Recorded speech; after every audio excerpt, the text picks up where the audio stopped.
to Cincinnati Soccer Talk, powered by FC Cincinnati supporters. Get in touch, soccer fans. Email us at cincysoccertalk@spnt.tv. Now, here is your host, Nick Suberling. Hey, what's happening, Cincinnati Soccer Talkers? Welcome to episode number 90 of Cincinnati Soccer Talk. Glad you're with us this week. We've got a special episode in store for you. Coming up today, we're going to talk with Jackie Rose. She's the board chairman or chairperson of the Cincinnati Sports Commission, when we'll be discussing the 2026 World Cup bid process and how Cincinnati just might be a town that will be hosting, hopefully, some World Cup games in the year 2026. Of course, we're going to talk a little USL news and notes.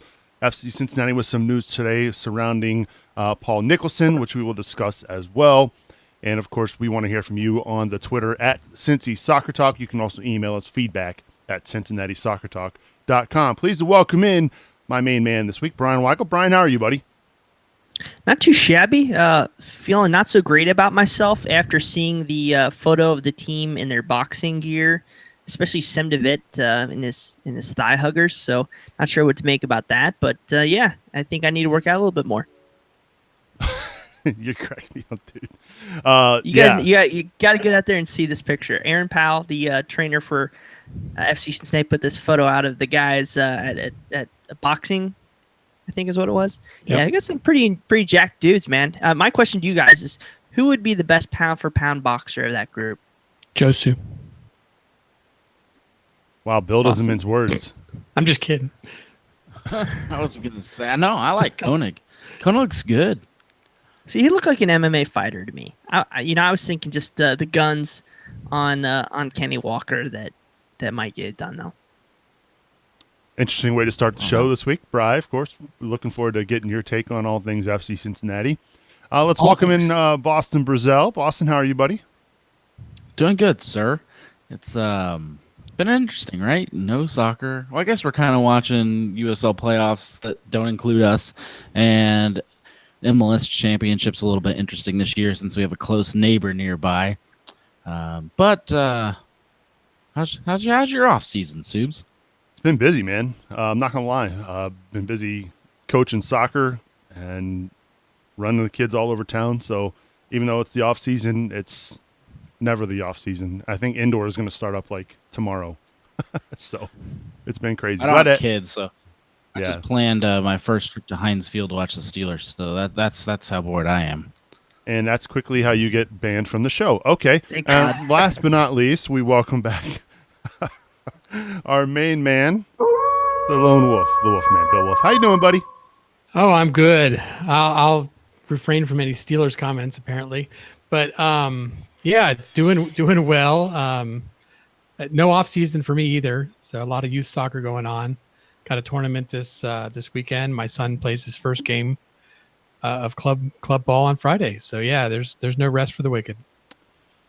Good to have you back, Bill. Looking forward to getting your take on Mr. Nicholson and that announcement that happened today. I know you're near and dear to Paul there with everything going on with you and your club soccer stuff too. So we'll be interested to get your take as well.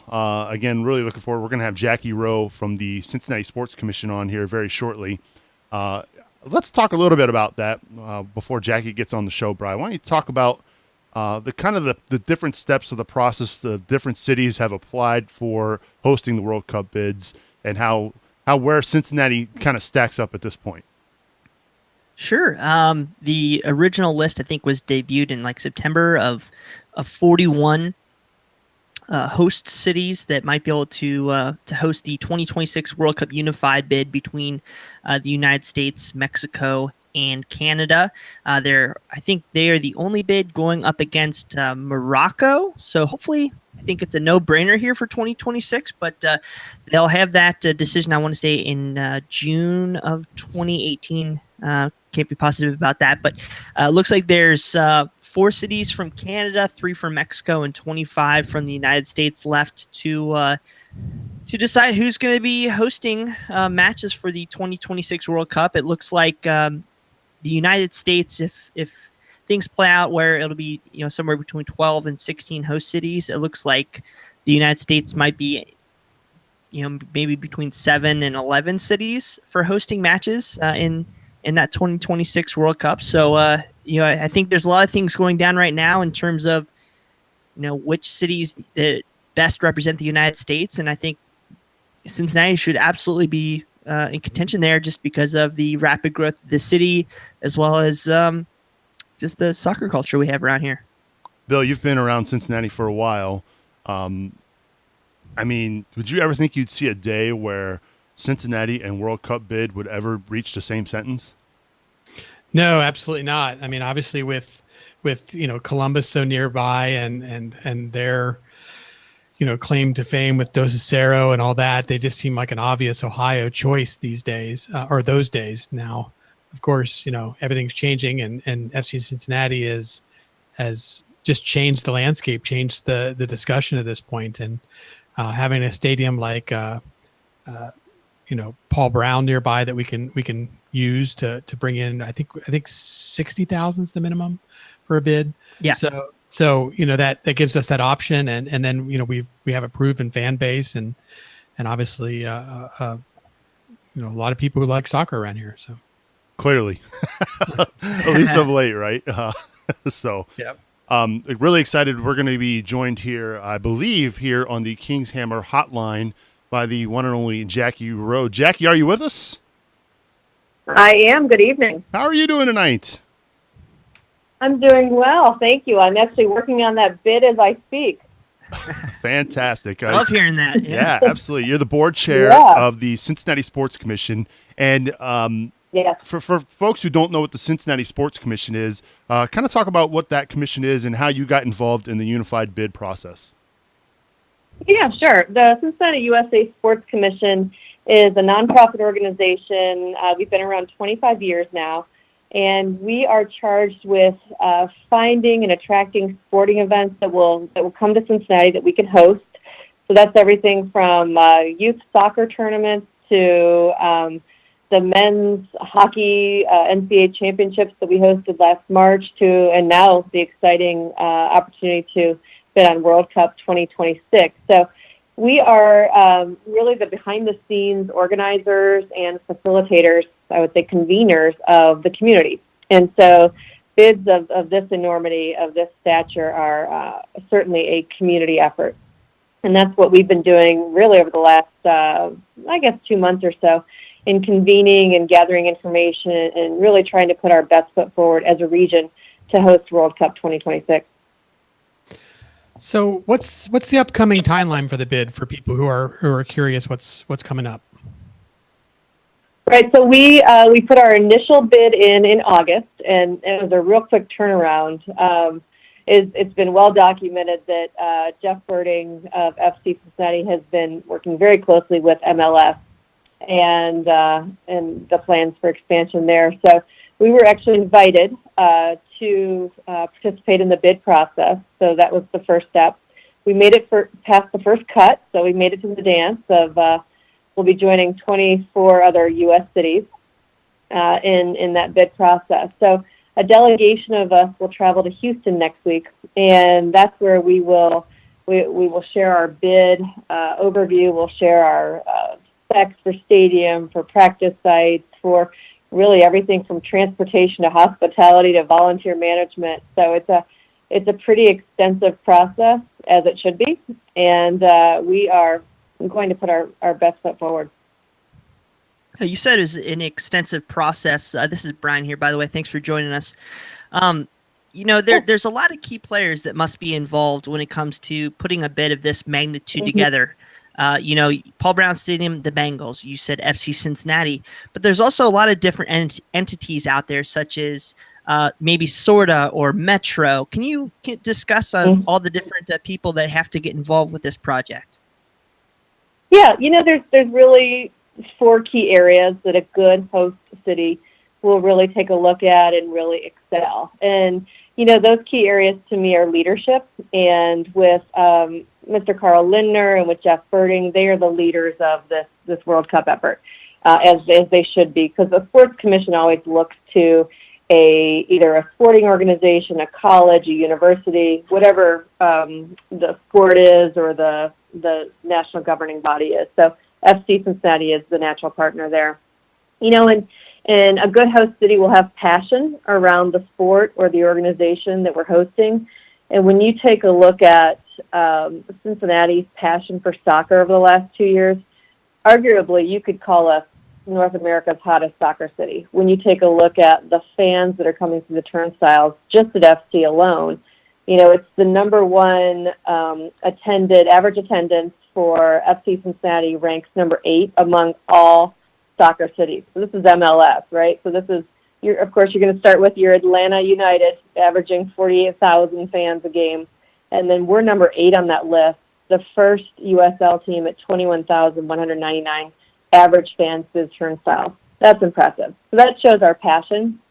And then really you want to have a unified approach. So that's a regional approach that is, everyone working together to bring this bid to life. And last week we had a really good meeting with, oh my gosh, there must have been 40 or so business leaders, CEOs, executives, safety leaders. So Cincinnati Police, Cincinnati Fire, of course, Paul Brown Stadium, the universities were all represented because they'll be key partners in our training sites. You had corporate leaders, you had civic leaders like Downtown Cincinnati Incorporated, which can provide a really vast volunteer and safety network for fans. You had the head of the Convention and Visitors Bureau and the Duke Energy Convention Center, where ultimately a fan fest would be held. So we had all the key players at the meeting, which was really exciting because we've been working fast and furiously. We pulled that meeting together in a couple weeks. And then, really lastly, for a good host city to host a sporting event of this nature, and this would be truly the largest sporting event Cincinnati's ever hosted, period. A World Cup site. Just the eyeballs, the TV eyeballs, the attendance eyeballs alone would clearly mark that. But you have to have a proven track record. And we really do, over the last couple of years with the All-Star Game and just how professionally the Castellini family and the Reds planned that All-Star Game. And it was, I think it's an example for so many reasons. Certainly the game and, the home run derby was magical, right? But take that away in the legacy projects and the new baseball fields, softball fields, Boys and Girls Club, veterans programs that sprouted up during the All-Star Game. That's really where a community can win. Those legacy projects that help build the sport, that help build the community up as well. I'm glad you brought up the All-Star Game. That was my next question. But along with that, what infrastructure has been submitted with the bid? Do you think Cincinnati is a place that's going to have the stadiums and the practice facilities and everything that goes along with the World Cup bid ready? Yeah, well, we've got time on it, so it'll be a modified Paul Brown Stadium, whatever that looks like. So we feel we meet the specs right now with some slight modifications, but I think we have bigger ideas and thoughts that are still on the drawing board, so I hate to speculate there. Training facilities, with our colleges, with upcoming new projects, we'll have a really close footprint for those practice sites, but I think that's exciting. I hate to play our cards too fast, so more to come on that, but like I said, all the key players are at the table, and they're really excited about this effort. And I should mention, Phil Castellini was at our meeting too, and just gave some really good insights into preparations for the All-Star Game, and said, "Hey, I'm a phone call away. I'm happy to help in the process." So, having support like that from the Reds, having gone through hosting an enormous event like the All-Star Game, is certainly a wonderful asset. We're hanging out with Jackie Rose. She's the board chair of the Cincinnati Sports Commission and one of the folks responsible for hopefully securing a World Cup bid for the city of Cincinnati. And I wanted to ask this because it seems like this is the same kind of topic that kind of comes up with Cincinnati and MLS expansion. But, they're going to, my guess is they're going to cut it down to 7 to 11 cities for the U.S. Yeah. Hosting part. What does Cincinnati have to do to kind of vault over some of those larger markets?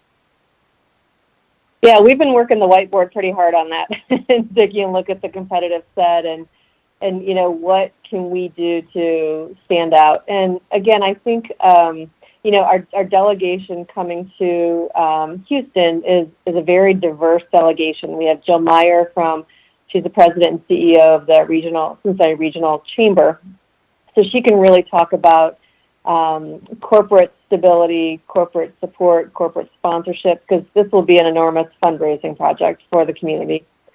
We have Jonna Reeder from Ready Cincinnati, and they're really charged with economic development in the city and bringing new jobs and new companies to Cincinnati. So she can really talk about the innovation of our city, the progress we've made in terms of infrastructure, and that's anything from transportation, security, safety, entrepreneurship, and supporting major events like this and jobs.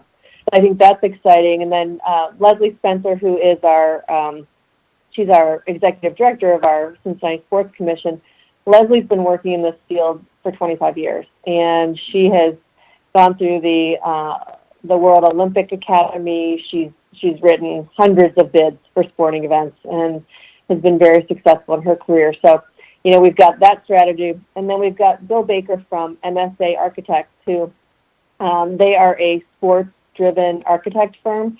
So they work on stadiums around the country, actually around the world. And so Bill's been a really good set of eyes for us on, okay, what's that infrastructure need to look like based on the very specific nature of the bid. And then myself and my business partner, Betsy Ross, will kind of provide the marketing, community relations, communications aspect of it, which is another important part of it. But I back to your question, I think as I'm sitting here with a million pieces of paper on my desk looking at it, I think what Cincinnati has is passion for the game. We've shown just in 2 quick years that I'm going to say it, we're America's darling of soccer, and many people have said that they've come through Cincinnati, whether it's the New York head coach or our international friendlies that came through, and we're so glowing in news reports back in Europe. So I think we've got a lot of momentum going. I think the leadership with Mr. Lindner and with Jeff involved and already in those conversations with MLS, I think is certainly productive for us. Now, Jackie, this is Brian here again. Have you worked with anybody in the public sector for this? There's been a lot of talk recently with the FC Cincinnati MLS expansion bid working with the Hamilton County Commissioners on public funding. Mm-hmm. Is that even in conversations yet? I would assume with this scope of a project that would naturally be something that would have to go hand in hand at some point. Yeah, we have certainly kept all elected officials informed of the bid, and they will be crucial partners to the future of this. We don't have specifics yet to share with them on what we would need, so I would say not yet, but certainly this would take a regional community effort, whatever that looks like. Hey, Jackie, this is Bill Wolf. I got a quick question for you. How important do you think it is that MLS or FCC make their MLS bid? That's a good question. I was thinking about that earlier. I think we all want that, right? As a community, I think it'd be very exciting. I think I'll know more after we come back from Houston. I'm not sure about that yet, because when you look at stats and statistics, here we are sitting at number 8 on the list of average attendance, and we're the only USL team among all the MLS teams, that are Atlanta, Seattle, Toronto, Orlando, both New York teams, LA and Vancouver, and then there's Cincinnati on the list. That's pretty exciting. And, I think another part of our bid is really that legacy and what that looks like in terms of youth participation, and just really getting the community excited about hosting this event. So I read the final report of Germany's World Cup host when they were the host country, 11 years ago or so. And it was a 260-page document, beautifully written report on just the legacy projects and the community engagement that Germany did so well, so wonderfully as part of their bid. And so I think, we have a lot to learn from certainly our sister city in Munich and country in Germany, but I think there's a lot we can do in terms of legacy projects, sustainability projects, and really thinking about environmentally friendly opportunities. I think a really important part is to highlight our arts and culture. We have such an amazing arts and culture scene here in Cincinnati with our symphony and our museums and our performing arts that, folks traveling from Europe or for other parts from around the world are used to, culture at that high level, and we can certainly deliver there. So we'll certainly be bringing that into conversation as well. So the big question I've got, Jackie, when's the next date as far as deadlines go? When will Cincinnatians know if they've made the next cut?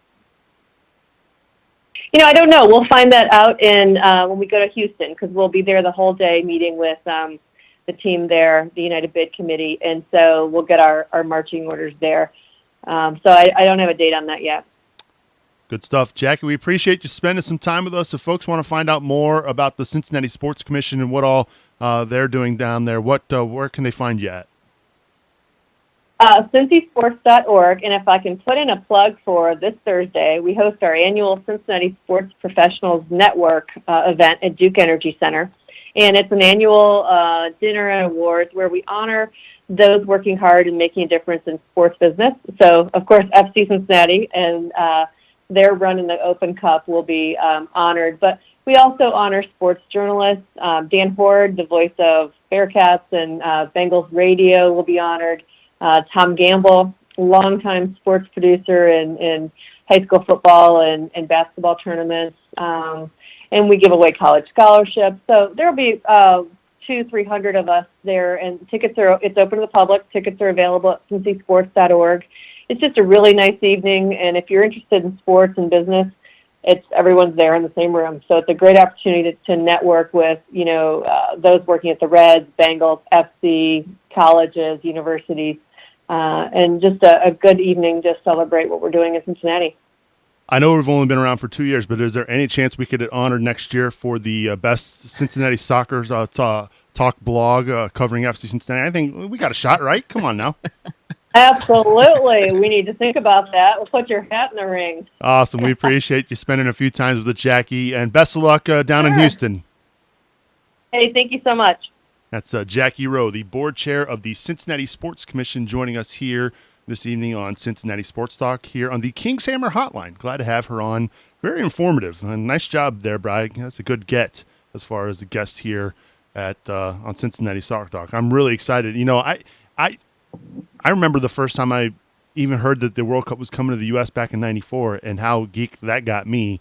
And so, we get to 2026, and then my kids can watch a World Cup here, and a lot of kids. I mean, really, the growth in this sport attributed a lot to that year. '94 was a big deal, and it'd be great to have the World Cup back here. It's too bad it didn't happen 4 years earlier, but we don't need to go there. Anyway. 8 years earlier. 8 years. Yeah, thanks, Sepp. Anyway, glad to have her on the show, Jackie Rowe at the Cincinnati Sports Commission.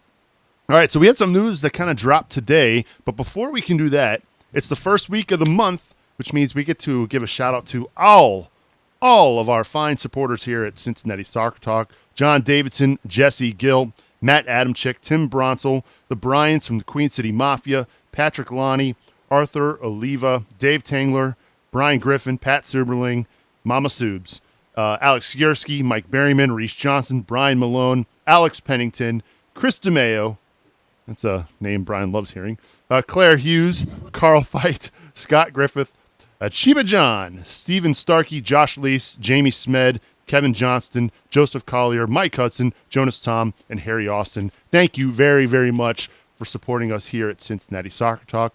If you want to support our show, this is a very much a listener-supported show. You can do so by going over to CincinnatiSoccerTalk.com/support. So today it was announced, Paul Nicholson hanging up his boots at FC Cincinnati. I would say this is an announcement that we weren't all that shocked about, considering when they made their roster announcement a few weeks ago, and they said that there was news to come regarding Paul Nicholson. I think we all kind of expected this. The year might not have gone as hoped for Paul this year, but I go back to what he did a year ago for FC Cincinnati, filling in for the injured Austin Berry, and how he actually kept this team afloat there with Harrison Delbridge in the center back spot back in 2016. But let's get the overall thoughts. I'll start with you, Boston. Surprised? Not surprised? Not surprised, but a little bit sad. These guys that have been on this journey with us for 2 straight years are something special. Even if they didn't see as much playing time in year 2 as they did year 1, we still are going to have this soft spot in our hearts for them. And I know that the team needs to get better and they need to grow as the USL grows. I hope Paul will stick around locally. I know he's already involved in the academy program here locally. And if FC Cincinnati gets something going, I'd love to see him a part of it. He's a great guy. He was part of our crossbar challenge here with Cincinnati Soccer Talk. And if you haven't had a chance to go watch that, he didn't exactly excel, but it still was a good time. And he's always been great to the fans. Honestly, he's been out in the community and never hesitates to hang out with, especially the young kids, and sign autographs, and just team player all the way around. How about you, Brian? I mean, were you? I don't think you were at all surprised by this announcement today. No, but I do want to thank Paul because he was a part of the first ever hate mail that we got for Cincinnati Soccer Talk. I believe it was middle of last year when we had this big discussion about who was the better or more impactful player for FC Cincinnati, Paul or Francisco Narbonne, and I definitely chose Paul, and I think I was proven right about that. But yeah, oh come on, you guys don't remember that at all? Oh, Whatever. I remember it. I definitely remember it. No, it's sad, but we've heard rumors that he might not be going too far. So hopefully he sticks around and he can make more memories and maybe be the first former player to manage an FC Cincinnati squad. Yeah, you never know. That's certainly possibly an option. He's got manager experience, I should say coaching experience there at King's Hammer. So I know you've had an opportunity, Bill, to kind of watch him up close and personal with his coaching style. Yeah, I mean, he's just an all-around good guy. Obviously, you could see it on the pitch. He's got a great soccer IQ. That's something that's wonderful, and it's great that he can share that with the kids. And I'm pleased from what I can gather from the announcement. And I haven't spoken to Paul since it was announced. I'm sure he's reflecting on things himself at this point, with change in life and all. But it sounds like he's staying around, and they wished him success in his coaching career. So I would have to read into that he probably has opportunity to look elsewhere, but has made that decision not to. That he's become part of Cincinnati, part of the community, and he has King's Hammer and a coaching career that's starting to go somewhere, and maybe he's just comfortable there, and I think that's great. I think for me the big not concern but disappointment would have been for him to leave town, because I think he was part of that original roster. I think, as you said, Nick, he stepped in a big way last year, and I mean, we would have been in a heck of a bad spot if he hadn't stepped up and done what he did to keep this team together in that back line. And to be honest, I'm always going to remember the way he played against the Crew. That was a phenomenal game. To me, that's going to be one that I'm going to remember for a long time. And he was everywhere. So, yeah, for me, it's hard to equate it, but there's when you look at other clubs around the world, there's one thing that I remember most. Manchester United had class of '92. That was a big deal, right? I think that there will be the class of 2016 that will go down in history as being such an important group of guys. And he's always going to be a part of that. Everybody's going to look back at that class of 2016 and the foundation for which this club is built, and he's going to be a large part of that. He's going to be. I know he's not going to go far, but he'll be missed on the soccer pitch for FC Cincinnati, and we wish him nothing but the best in his retirement from playing.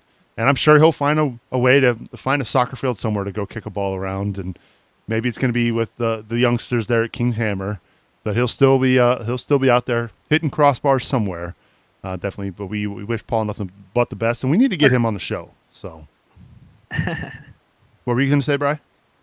I was just say I think the crossbars are safe. Okay. Anyway, so the question I've got for you guys is, where in the world is Alan Koch today?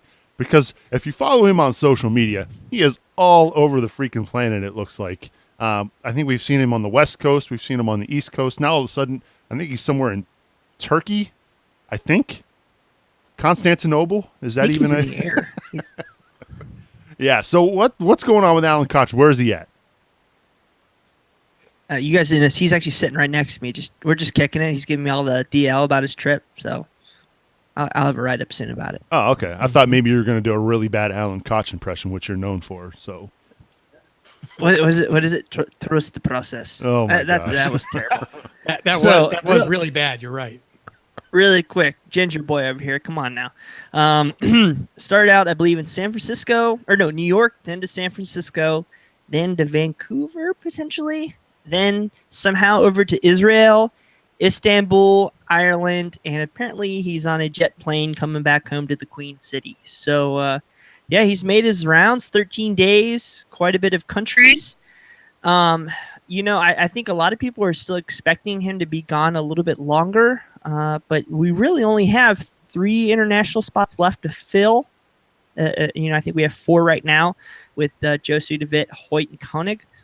So, I would assume that he might be doing a little bit more domestic scouting. Maybe those places he went to were, to see an exact person that I would hopefully we're pretty close to signing. So, but yeah, he's definitely logged the mileage, and I'm sure he'll be able to travel for free sometime soon. What if this was just a really fancy vacation? He would have taken somebody better looking than Yoann. Oh, yeah, that's true. I'm joking. He's a lot better looking than me. I'm glad you said it, not me. So, give Alan Koch a follow on the Twitter, on social media. He's doing a really good job of logging his daily travels. So, I'm not sure what he's doing. Obviously, we haven't heard anything on the player front, but hopefully he's finding some good international talent to come in and bolster this Division II FC Cincinnati roster. So my question to you guys is I was trying to picture where he was going and not necessarily thinking that it would be international talent. Like there's Aaron Schoenfeld over in Israel right now, who I would love to bring in as a forward for FC Cincinnati. Maybe he might be looking to come back to Ohio. So, I mean, those are just little things to think about. It's not like we're going out and trying to find, a Turkish national player or an Irish. I mean, there could be a guy over there that might be an American that just wants to come back. So it's something to think about. Yeah, I think so. We just going off what everyone knows, we were told that FC Cincinnati had about 4 to 6 weeks before the end of the season where the FIFA regulations kind of fell and they could start being reached out to, and they were reached out to by agents. And according to Jeff Birding, some of those were very promising leads and some big players, what he's calling like a Marcel Schaefer level. So I think that's where Koch has been focusing on the international front. But you're right. I mean, there are a lot of Americans out playing abroad. Even Austin Berry, was playing in Korea before we brought him back here. So I would not be surprised, like Brian said, to see people, coming back to the States. What GM doesn't say that they're not getting reached out to by amazing players? So I think that's his job. But we'll see. We'll see how it works out. I think we have 4 quality international players now, but I'm not going to hold my breath until we hear that MLS announcement. Yeah, which we think is going to be coming here in about a month. Yeah, hopefully. They change their deadlines too. At the same time, though, Brian, you've got FC Cincinnati, a team drawing 21,000 fans. There are, if someone wants to come play in America and they're not going to make an MLS squad, or they're not sure they're going to make an MLS squad, where would you want to go? As a player, where would you tell your agent to look at? Somewhere that is Warm. yes. Okay, I was trying to say nice. Somewhere where it's warm and I don't have to play on plastic. But maybe somewhere that has a little bit more of a setup like Sacramento. I think that's something that we need to think about is what's the selling point for FC Cincinnati right now, okay? We're in chapter 2, and this can be a transition to something I think I wrote a little bit further down here. What's the selling point? It's okay, big fans. Is it the big TV market? Are you going to get a bunch of sponsorship dollars? No. I think we need to start selling FC Cincinnati as we're a growing product. This is where Jeff Birding needs to come in and say, okay, if you're going to come in from the international setup, we're used to training, 8 hours a day, having full physios on staff training. I think this is where Jeff Birding needs to really kind of go up to Carl Leonard and say, hey, let's get these off the field people like these additional coaches and the additional support staff in place. Brad Weigel, my brother's going to have a great story coming out here in the next day or two outlining several things that FC Cincinnati can do to improve upon and to maybe attract players. So I think there's a lot of things that we can improve upon, but I'm not sure that we're going to be able to go out there and get a high-profile player like Schaefer yet. I don't know. You guys might think completely opposite, but I think there's two factors just to counterpoint you that really help us out. And one is going to be dollars. As far as my vision into next year USL League, I think there's two teams that are going to stand above the rest, and it's going to be, as far as dollars spent, and it's going to be Tampa Bay and FC Cincinnati. Just because Jeff Birding has already pointed to that club and said we need to match them. So that's where I see a lot of focus. And then the second big, I guess, potential draw is we're going to argue that we're going up. We're going up a league. We're either going to go in 19, 20, or we're going to hang around for the next 2 spots.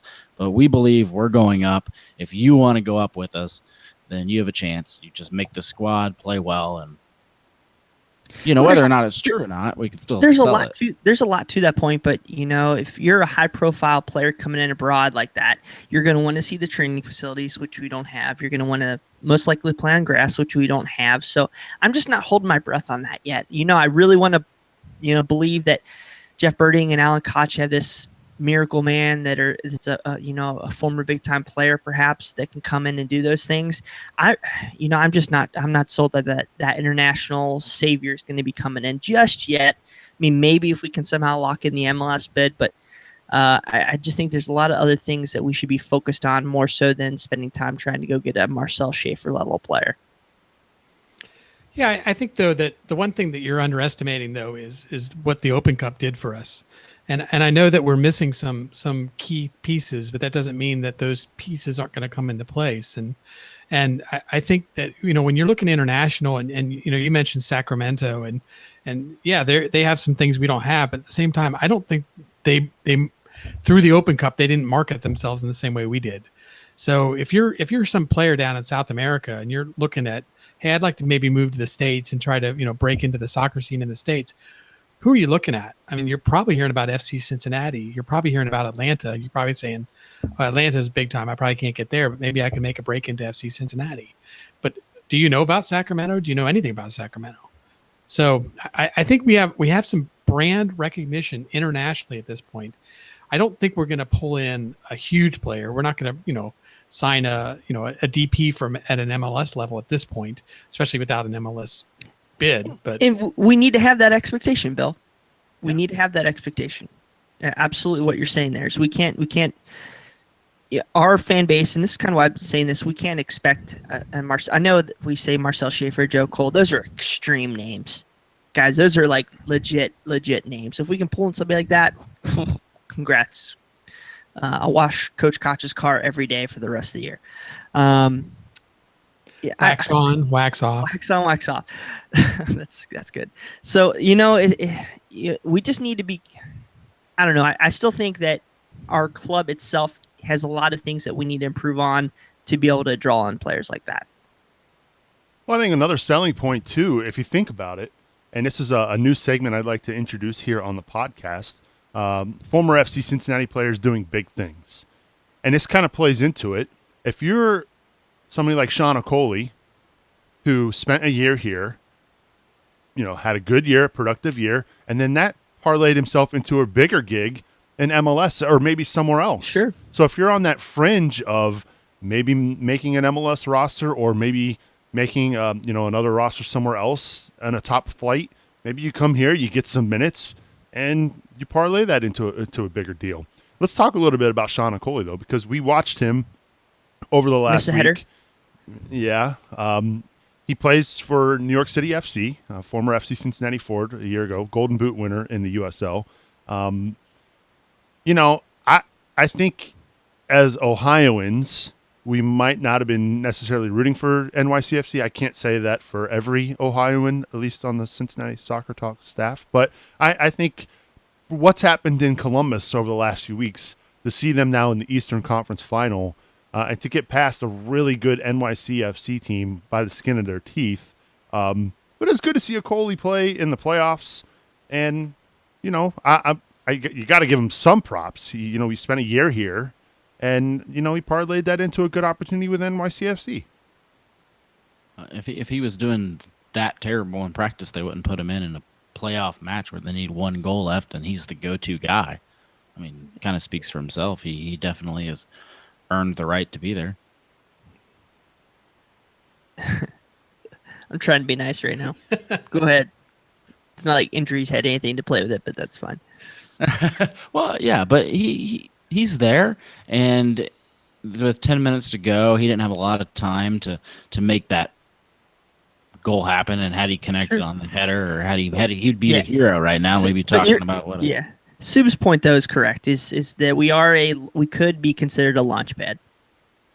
Yeah. I just don't know how many players like that are out there. I mean, hopefully we can find another Okoli. Okoli had something to prove. He was on an MLS roster, fell back down, and he was like, no, I'm going to get back up, and I'm going to use this team as a way to get there. Now, I know that FC Cincinnati didn't technically sell Sean Okoli, and we don't want to be a selling club like Spurs, but yes. I went there. Yeah, but it was good. Hey, it's good to see a former FC Cincinnati player playing in the MLS playoffs. I mean, he's the first one, right? I mean, I can't think of any other names that could say that.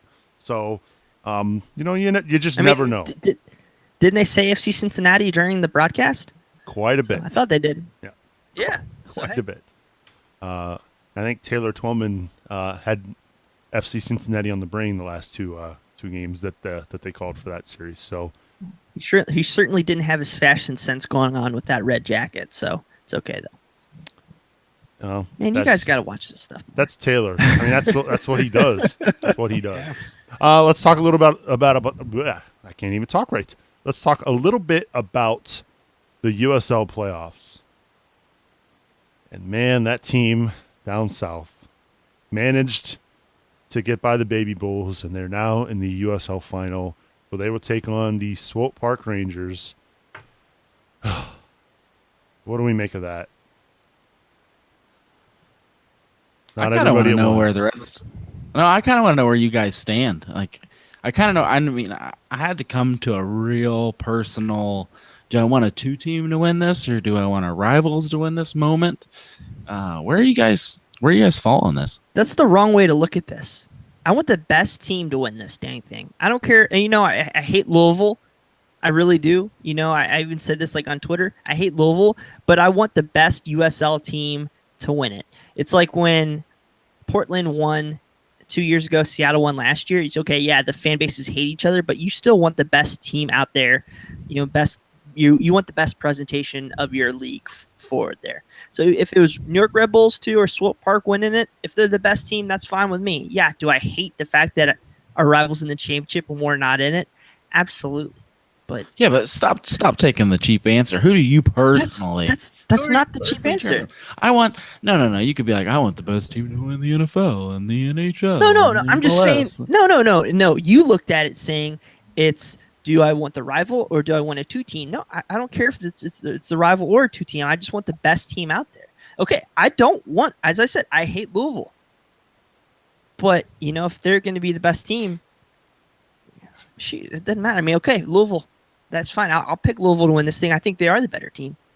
I mean, I hate Louisville, but I think they're the better team. I think Swope Park's going to win.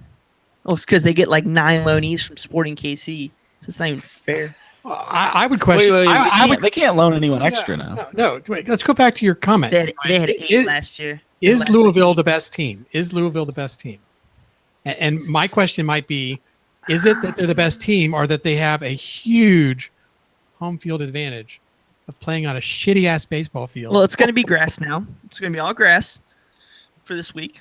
Yep. No more turf grass mix with metal pins catching on studs and all the other crap people have to deal with. So wait a minute. Louisville. They're bringing in a grass field?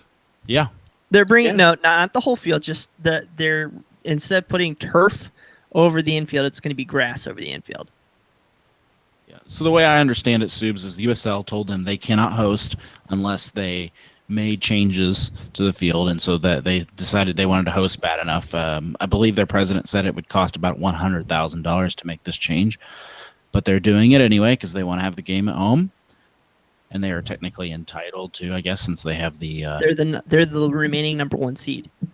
Yeah, so that's kind of what the status of things are. But do they lose, Bill? Do they lose a little bit of home field advantage since they know how to play on the crappy field, and now they have to? They probably will still have advantage. It's a small field too. Small field, yep.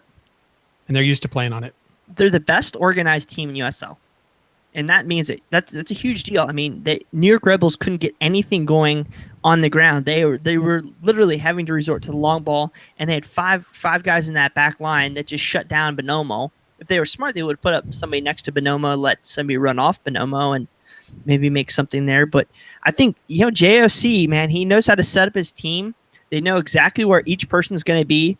You saw Oscar Jimenez and Kyle Smith get up the field in perfect situations. And I mean, that's why I think they're the best team. Do they have the most talent? Not at all. I think Swope Park has significantly more talent than they do. It's just their organization, and then just being able to take advantage and that familiarity that you never saw with FC Cincinnati this year. Is how many times did you guys see, even in the last 5 weeks of the season, we get Jimmy McLaughlin running forward and nobody's running off the guy. It's like we don't know what we're doing, and that's why Louisville's in the final. Harsh. Yeah, well, they're a good side. They finished first for a reason in the Eastern Conference. They are a good team, as much as I hate to admit it. Do I want them to win? No, nope. Go Swope. I would never, ever, ever, ever root for my rival. Never. Never, ever, ever. Could you imagine Brad rooting for the Michigan Wolverines in a national championship ever? No. Come on now. No, nothing, really? No, Subs, I'm with you. I don't. Yeah, how do we disagree? Yeah, I don't think I can. Like, as much as it pains me inside to cheer for Swope Park Rangers, a team I have no connection to, I can't even relate to on any level because they're Sporting KC's MLS 2 side. I still got to cheer for them. I think most of the USL will be cheering for Louisville. They want a USL independent team to win, but not us. Not us here in Cincinnati. When we beat them 3 times next year, I'd rather say that they're USL champions. Well, yeah, we beat them 3 times. It's all right. Hopefully, They still- I'm hoping that the Park Rangers swope in there and take that trophy from Louisville. You see what I did there? Anyway, yeah. Let's talk a little bit about the NASL, as we've got a few moments here on the podcast. Some interesting news going down with the other Division II league here in the United States for now. Doesn't look good. The injunction was denied, and so now NASL. I don't even know where we go from here with that league. Boston. Oh man. Well, I guess we'll explain it to our viewers here first. So we all remember last year when the NASL was struggling and they barely made it, and USL was brought up to be D2, something that they had wanted for a while, and NASL. Provisional. Yeah, NASL and USL had to share D2, and then. To be fair, the USSF said at that time, in 1 year, we're going to revisit this, and you guys have better made some progress. The USL has made some progress. They've got teams that have to match the 5,000-seat stadium requirement and all kinds of requirements. And it looks like on a team-by-team basis, most of them are going to meet the requirements without waivers. NASL has kind of stayed stagnant. They have some teams that maybe might join the league. They've got some teams that have kind of committed, and then they've got a team that's folding already. Each team is lost an average of 5 million across the board. Dang.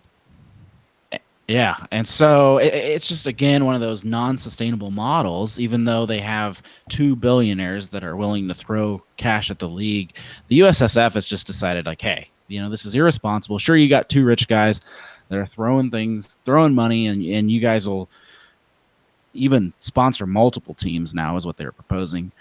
But no, we don't. That's not good for Division II. You need to take a step back. You can apply for Division III, but we're not giving you NASL Division II anymore. Backtracking real quick, Boston. Really, to make this simple, you heard Boston say something about waivers. The League of USL does not require any waivers for Division II status anymore, whereas NASL does. The only waivers that USL requires are club-specific waivers, which would be like pitch size. Like Louisville City's pitch is too small, just the same as New York City FC's pitch is technically too small. So put those two in the same apple. That's really where it boils down to in the Division II landscape. Of course, with the lawsuit, there's a lot of things that the NSL had to do to force the court's hand to give them a preliminary injunction to keep their status, or really to eliminate the status of their division sanction. Which go find this on somewhere, guys. Some people do a lot better than we will, but at the end of the day, right now, it's looking that there's going to be no NASL for 2018 unless something really, really changes. Yeah. Like Brian said, this issue's fairly complicated, and it takes a lot of reading to get your mind fully wrapped around it. We're definitely not lawyers, so it's only Bill can afford one. Yeah. So basically, USL applied for D2. NASL applied for D2. They didn't get it. They sued. They cried wolf. They lost. They cried Bill Wolf. Yeah. They cried to Bill Wolf. Indy 11 to USL. Yes, Paul Hetker. Yes, Indy 11. We want them in USL. North Carolina FC. We want you in USL. Everybody else can just go to NISA or whatever. It doesn't matter. I just want those clubs. But they can we can talk about this real quick. They can leave now, right? Even though there's an appeal, the injunction was not granted, so anyone technically can leave without. According to Reddit, anybody can technically leave. You don't want Miami FC?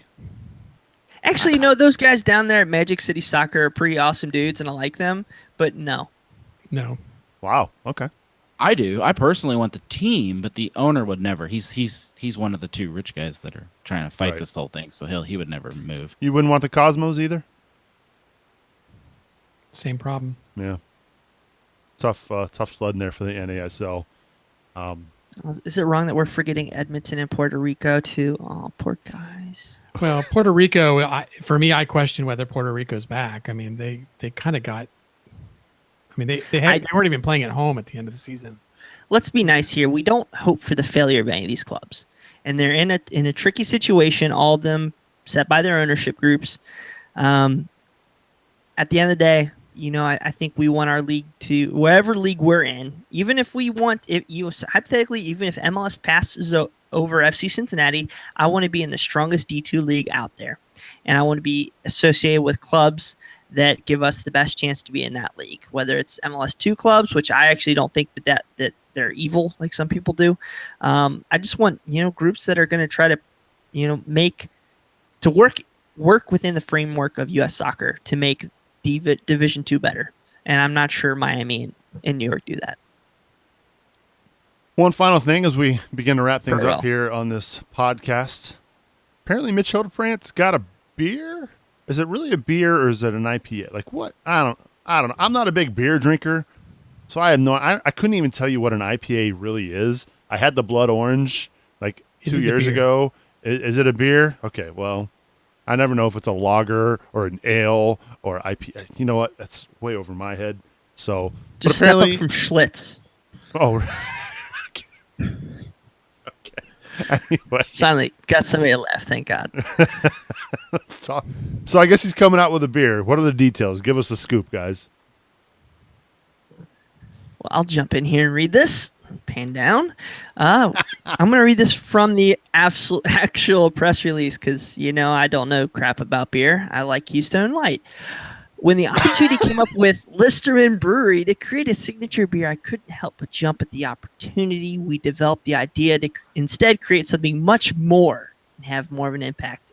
As the team at Listerman's and I brainstormed what we wanted to do, we came up with the concept. And a first in a series of beers is this one, the Thank You NE IPA. I think NE is some sort of IPA. Somebody can write hate mail saying how wrong I am. My portion of the proceeds from this beer will go to Tee It Up for the Troops. Awesome. That's really cool, Mitch. Among helping active service people through numerous projects, this organization helps wounded veterans cope with combat injury through the activity of golf. So props to Mitch and all the people at Listerman Brewing there. Say thank you. And yeah, this is going to be pretty cool. I hope it actually keeps him, at least around the city. Hopefully back as at least our number 2 keeper for next year. Well, I didn't know that I was stuck on the show tonight with a bunch of beer amateurs. Dude, you drink wine half the time on the show, so hey. I know, and tonight I'm drinking whiskey. But you are. So I went through a huge IPA phase a couple years ago, and I tried almost every IPA I could get my hands on in the city of Cincinnati. I think this is really cool. I'm kind of over the IPA fad now because I wore myself out.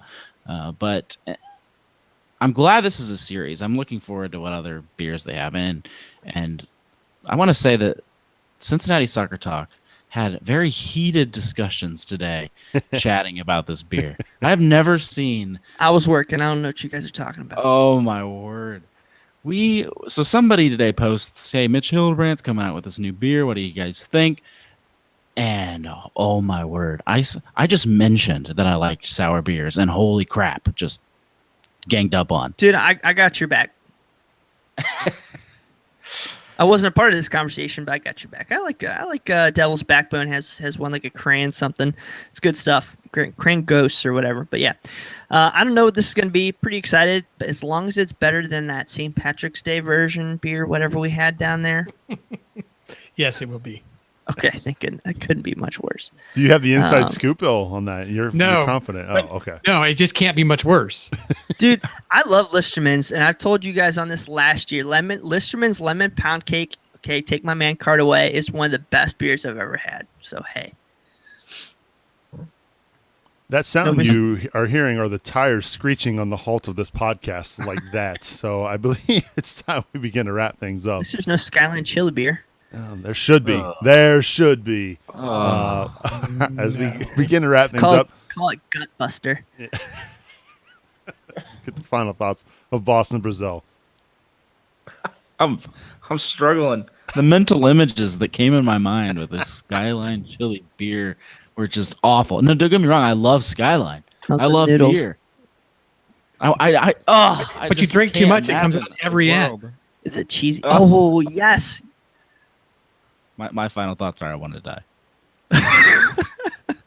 Thank you, Boston, for your efforts this Dude, week. You're going to Vegas. Come on now. You got to wait. We'll wait till after. Good point. Good to have you back, though, Boston. Sorry to hear about UC soccer. Oh, yeah, tough end of the year, but we're used to that. We're Cincinnati fans. Yes, that is true. Final thoughts, Bill Wolf? Oh, I'm just trying to stay patient. I know everybody in Cincinnati is starting to jones about not having any soccer games, and I certainly echo that sentiment. I feel like something in my life is missing right now, even though lots of youth games, but not the big event, right?